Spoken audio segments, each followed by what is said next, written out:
नमस्ते दोस्तों, मैं अवज्ञा सिंह चैनल में आप लोग को नमस्ते करती हूँ। मैं अच्छी हूँ, आशा करती हूँ आप लोग भी अच्छे होंगे, स्वस्थ होंगे, मस्त होंगे, अपने अपने काम में व्यस्त होंगे। मैं आप लोग के सामने एक विवाह का गीत गा रही हूँ। राम जी का पसंद है तो लाइक कीजिएगा, सब्सक्राइब कीजिएगा।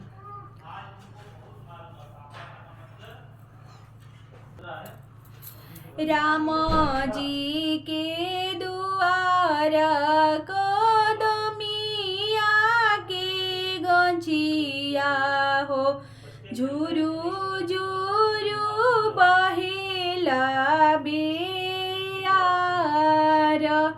झुरु झुरु बहेला हो बेयार। ताही तर राम झुलुआवा हो लगावले, सीता खेलेली पिछुआर, सीता खेलली पिछुआर।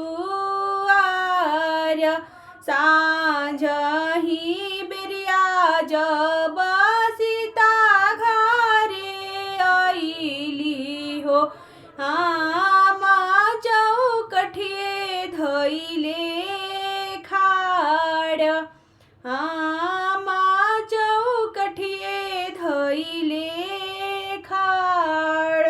साच बचन तुहु बोलिहा हो सीता हो, कहावा गवलुवती बेरा।